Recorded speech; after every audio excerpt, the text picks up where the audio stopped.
Two-time divorcee Marseille Calloway wants to settle down. But the matchup with car-crazy James Kelly has hit a roadblock. After a drunken fight over a ceiling fan, James is doing time for a parole violation. As James cools his heels in prison, the mercury rises. In June 1995, a heat wave smothers East Texas. Marseille's adoptive mother is minding the kids when an air conditioner shorts out, with tragic results. She had all three of Marseille's kids at her house, and the house caught on fire. And she got all of them out except for Marseille's middle child. Marseille's adoptive mother makes a heroic attempt to get the child out of the house. And she went back in to get her, and they didn't make it out. Both of them burned in there. Caitlin was only 4 years old. The fact that her daughter died in her adoptive mother's house would probably fill her with a lot of guilt and anguish. It would be one of those situations where she would be thinking to herself, had I done this differently, I might have been able to prevent it. Well, I think tragedy can have a huge impact upon where people are in life and where they're ready and equipped to go from there. And so, yeah, I think this loss could have profound implications on everybody involved. James stands by the family, even from prison. The sheriff's department carried him out there so he could go to the funeral. But Marseille prefers to deal with her grief more privately. He writes her, and he writes me and tries to get me to get her to come up there to see him, and she wouldn't go.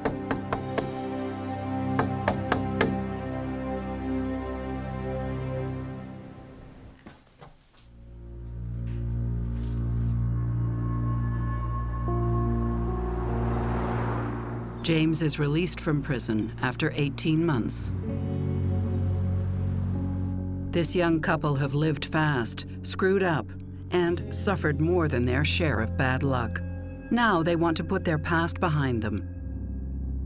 James and Marseille are ready for a fresh start. James stayed because he loved her. There was no doubt. He put up with a lot of stuff that nobody else would have put up with. Marseille and her two daughters move in with James in the small town of Cushing, 22 miles away from Nacogdoches. The couple, still unmarried, resolves to get their act together. Marseille begins training to be a respiratory therapist. James buys a truck with his best friend, Kevin, and begins to build a hauling business. It means hard work and long hours. The first one that he bought was him and his friend, Kevin. He got it, and they'd slip seats. It run 24 hours a day. He'd run it in the daytime, and Kevin would run it at night. Pretty soon, James sets up his own company, James Kelly Trucking.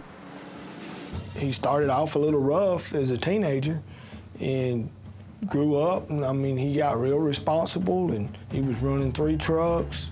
You know, I mean, he was on his way up.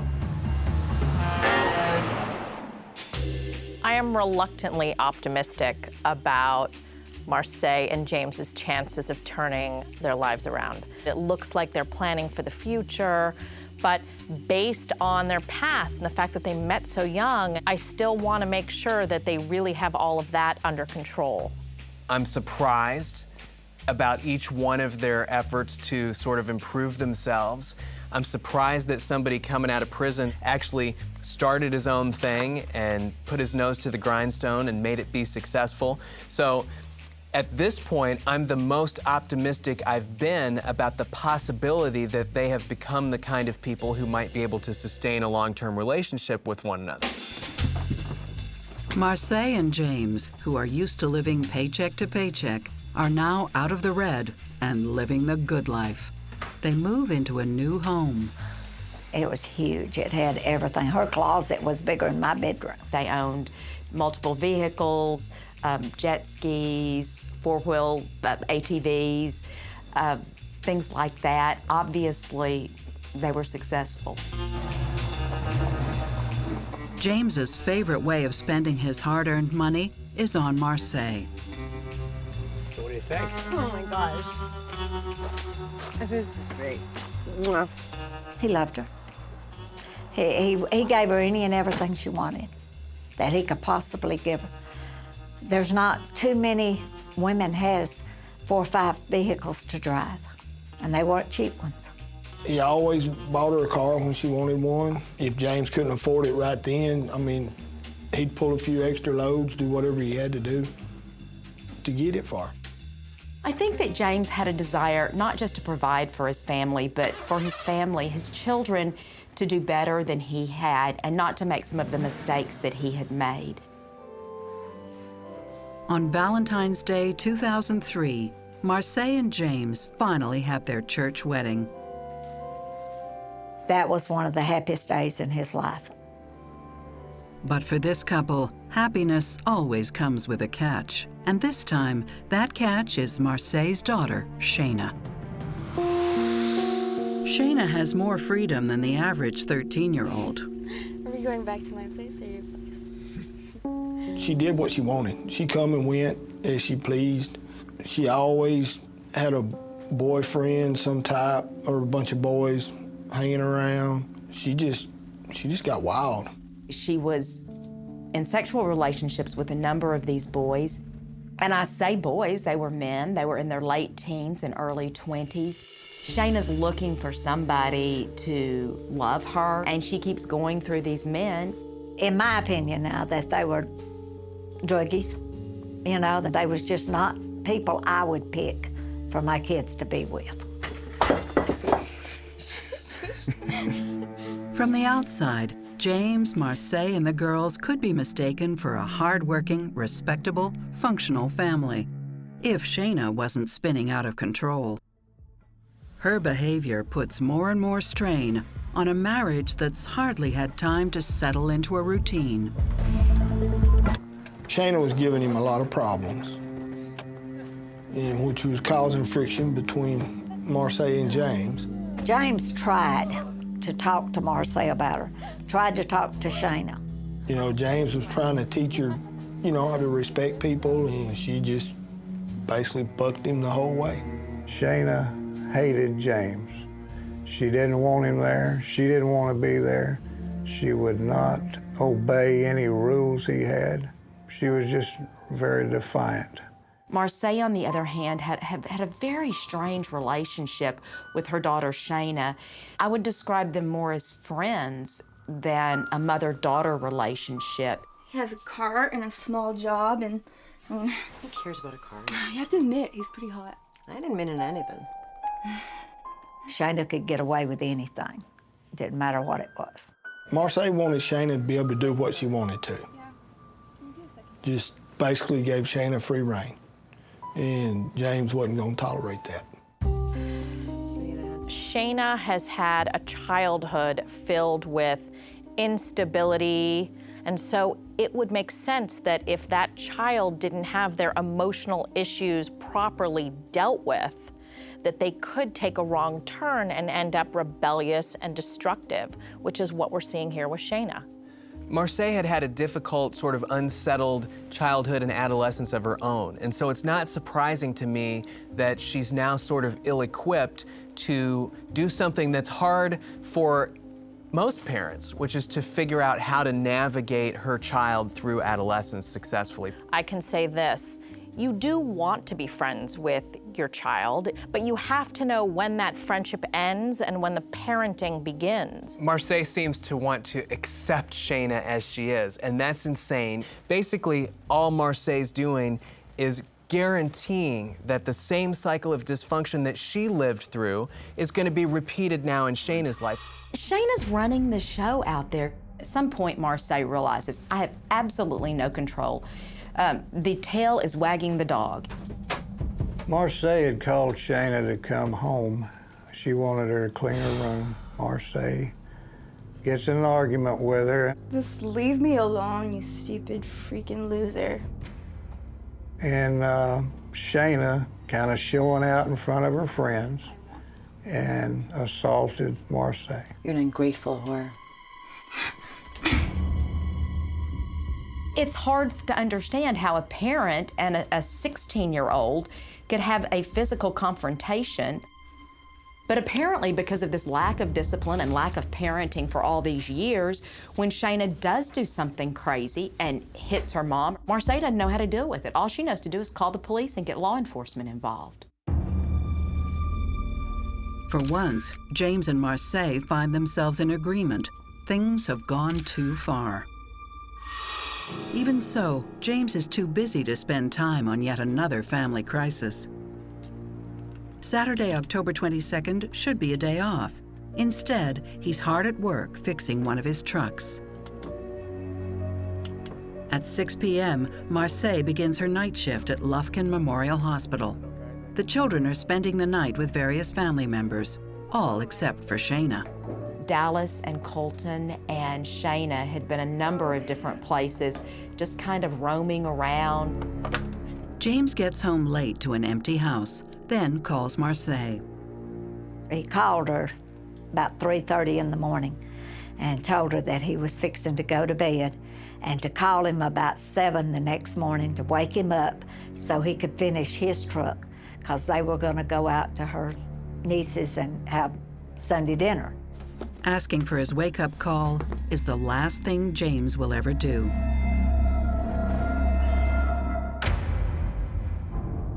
When Marseille calls James from the hospital later that morning, he doesn't pick up. She calls James's stepfather, David Bone. She calls Mr. Bone and asks Mr. Bone to go next door and wake him up. He went inside. The room was very dark. James had a sheet pulled up over his head.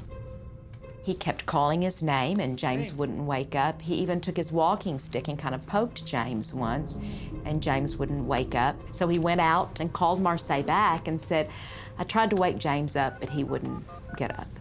He ain't moving. You want me to wake him? And she was very insistent that he go back, that James must get up, that he had to go wake James up. So Mr. Bone went back inside the room. This time he pulled the sheet away from James's head. When he pulled the sheet away, he immediately saw that James was dead and that he had been shot in the head.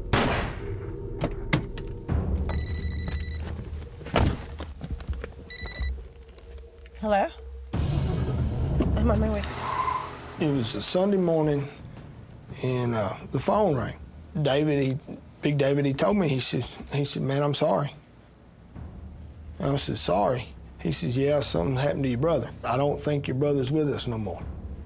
I throw the phone down, run in there and put my blue jeans on and just throw some socks on, and I take off through the woods, to the trail, and get up there to the house, and it all kind of went kind of blurry from that point. It didn't seem real that he could possibly be gone. I said, have you called an ambulance? He said, yes, but it won't do any good.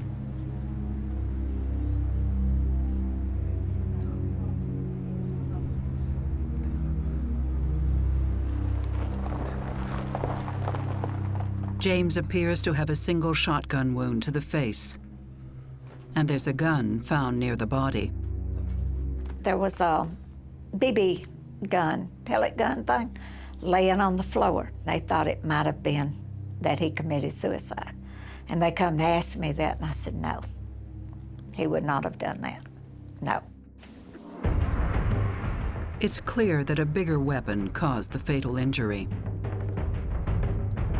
The way he had been shot in the face, just the scene itself, it wasn't a suicide. There's no sign of a break-in, and James's phone is off the hook, lying on the floor. The last number dialed was Marseille. Everything else looks normal, but there is something odd about Marseille's reaction when she gets home. She started driving home. By her account, she became somewhat hysterical and called a family friend, Kevin Dill, to meet her at a store and drive her the rest of the way. Mr. Dill's description was that as they approached the Cushing area, she just dropped this emotion and suddenly became very calm and very matter-of-fact and asking, well, I wonder what might have happened to him. And he found that very, very odd. And she walked up on the porch and she asked the investigator, Is he dead? and he said yes. She went around him, got the dog food, and went and fed the dog.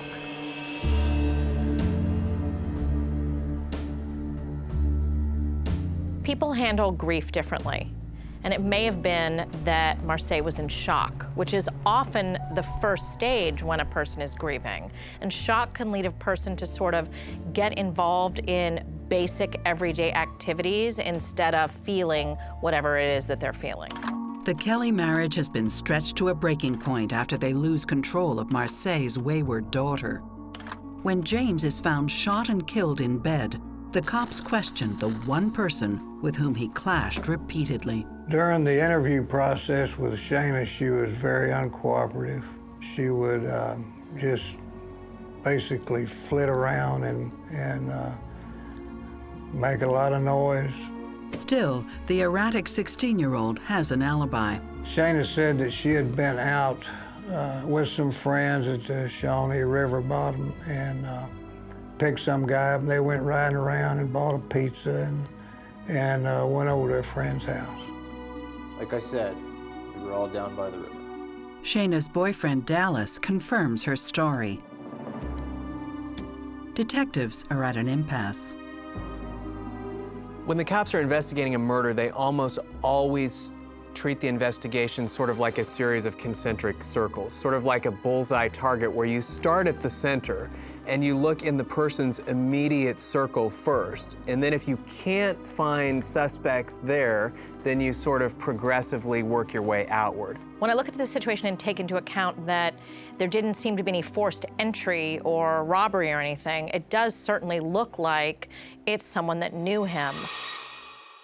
The next day, the police expect Shayna's friend Colton will tell them the exact same version of events. At first, the story matches that of his friends. But he's beginning to sweat. I know you want to tell me something. Your friends are going to spill the beans eventually. You really don't want to be the last one to fess up. He was very, very emotional. He was very, very distraught. He was very, very scared. Okay. So this is how it went down.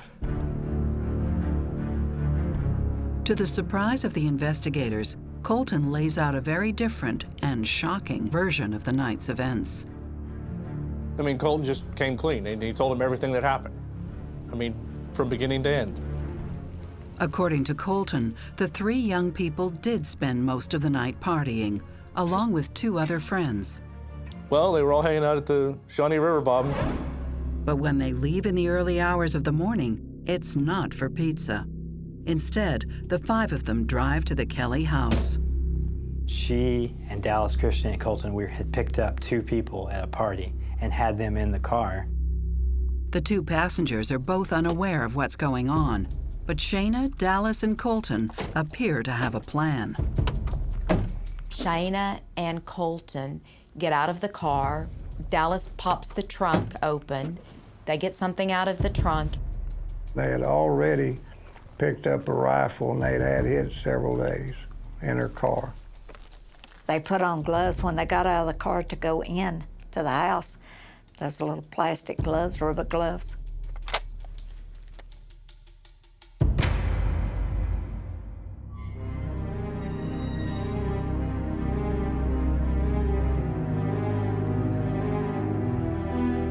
According to Colton's confession, Colton and Shayna entered the house, and Colton shot him from a close range with a .30-30 rifle.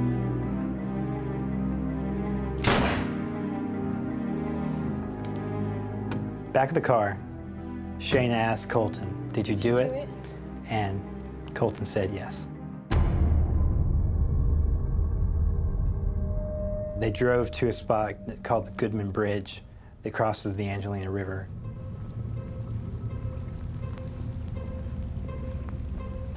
Colton throws the gun out into the river. They also take the gloves that Shayna had and a sweater. and they attempt to burn those in a little burn pile there by the river. Colton's story checks out. Well, we found the rifle. The rifle was found in the river. There was evidence where they had burnt gloves and a sweater that they was wearing. Within 24 hours, Shayna, Dallas, and Colton are charged with James Kelly's murder. Police are starting to figure out why Colton pulled the trigger. He was led to believe Shayna had been physically and emotionally abused by her stepfather. I mean, I know that both Dallas and Shayna would talk about how abusive James Kelly was and how much it upset Shayna. I mean, they just got him so mad and so rageful that he was able to do it without really giving it a second thought, because he thought someone's hurting my friends, and so I'm going to do what I have to do to protect my friends. Shayna had a strong personality. She was just able to convince people to do what she wanted. Colton was just manipulated, plain and simple. And I think he felt a little bit like the knight in shining armor. Colton's gullibility seals his fate. When I met him, I knew he'd already admitted to it. To realize that I'm talking to a 15-year-old whose life is basically over, one way or another. But there's an added motivation for Colton: possessions worth thousands of dollars. A reward that could only be offered up by one person. It was Marseille. She was the one who told us we could have all of his stuff. Colton says the compensation was offered not by Shayna, but by Shayna's mother, Marseille. I mean, in essence, he said, that Marseille wanted him to kill James Kelly. Colton was going to get a boat and a four-wheeler. Shayna's boyfriend, Dallas, backs up Colton's claim that Shayna and Marseille masterminded the killing together. I think Marseille's the one that come up with the plan, because I really don't think Shayna is smart enough to do something like that. She had to have help. Marseille is charged with capital murder, and she is the first to stand trial. The case against Marseille was mostly circumstantial, and Marseille never had a direct connection to Colton, and that made it difficult to prove capital murder. Undeterred, the prosecution lays out their case. Hey, Mom? Yeah, how you going? Cell phone records prove that on the night of the murder, Marseille and Shayna were making numerous calls to each other. There were a number of witnesses who said that during the day on Saturday, Shayna kept calling her mom and asking, "Where's he at now?" Perhaps Marseille needed to know exactly when James was turning in for the night in order to cue Shayna. As for the phone by James's bedside, someone had made a call to Marseille and left the phone line open. We speculated that Shayna had actually picked up the phone and called Marseille when she and Colton were in the room to kill him so that Marseille could hear what was going on.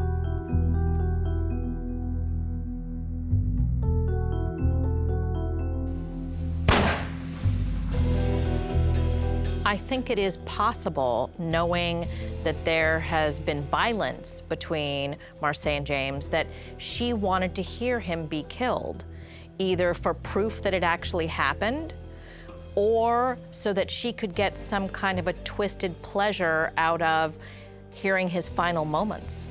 An alternate explanation for why the phone was left in the state that it was could just be an additional effort to sort of back up Marseille's alibi, that she was not on the scene.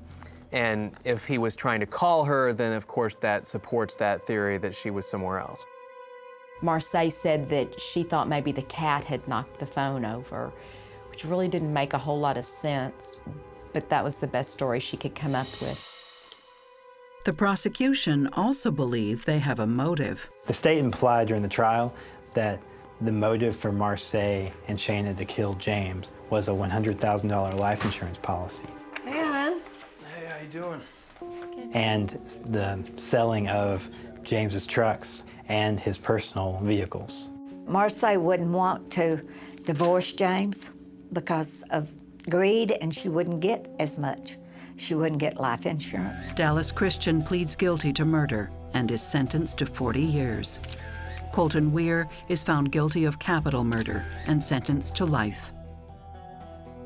I mean, always felt like he was manipulated, and I'll be happy if he gets to the point he does have a chance at parole, because he hasn't seen a day in the free world since he was about 15 years old. The family still mourns the loss of their beloved James. For a wife or a husband that loses their mate, they become a widow. There's not a word for a mother that loses her child. There's not one in the English language bad enough to cover that. There's no way. I miss my brother a whole bunch. I miss being able to walk up there and just shoot the breeze with James, just, calling me at 2 o'clock in the morning, come pull him out of a mud hole because he's somewhere where he ain't supposed to be. Just, little stuff like that. I miss him. I know my world will never be right again. You're not supposed to bury your kids. They're supposed to bury you.